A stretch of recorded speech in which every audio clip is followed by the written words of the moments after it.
This is Geometry Homework Help, Chapter 7 on Lesson 2, number 12. It asks about these angles, 1 and 2, and then 3, angle 3, and angle 4. All right, the only thing that has been given thus far is that lines are parallel.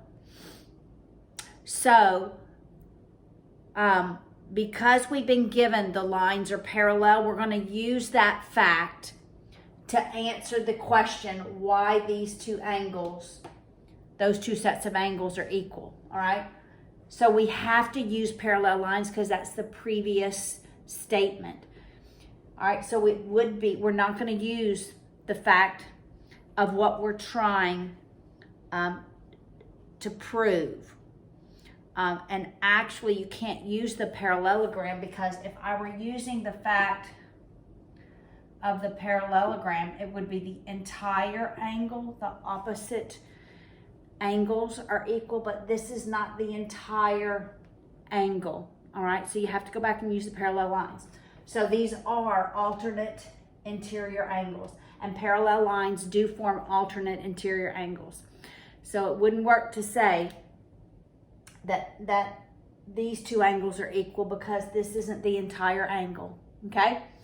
Then we're going to jump to lesson 3, numbers 22 through 28, and it talks about symmetry. So far, you've learned about line symmetry and point symmetry.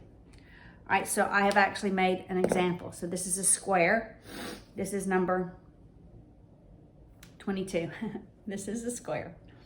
So line symmetry happens if you can fold it over and they actually end up being congruent on each other, all right? So that's line symmetry. We're also going to call it reflection symmetry pretty soon. So 22, because I can draw a line down it, and if I fold it over, the two images lie on top of each other exactly, then it's line symmetry. All right, 23, well, that is 24 as well, but the images are now this way, right? So you're folding the top down on the bottom. All right, 23 is point.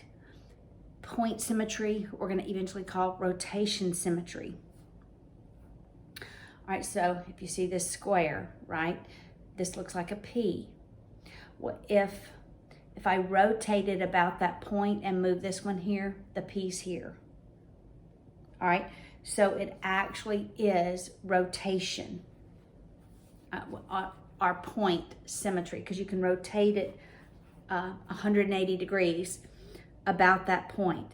So then it says 25, parallelograms. All parallelograms have point symmetry because I can rotate them and then they look exactly the same. All right, so if I have, trying to make us a parallelogram here. If I have this parallelogram, right? All right, so this side sticks out, right? But if I rotate it 180 degrees, it is this side that sticks out. It does not have line symmetry. Number 26 has neither, because there's not a point upon which you can rotate it. It looks like a kite, so actually it might have line symmetry. I'm going to show you the image here. It might have line symmetry if I draw a line straight from that vertex to that vertex and fold it over. It looks like it does have line symmetry. Number 27, it's a rectangle. It has both point and line symmetry. So a good way to check that, right, is to take your book. Can you draw a line through it? and fold it over and it be exactly, yes. Also, you can look at point symmetry. Just rotate your book upside down, right? So I believe 28 also has line symmetry. I believe we could do a line from here to here and fold it over, or from there to there and fold it over. And also, I believe we can rotate it around a point and it be exactly the same.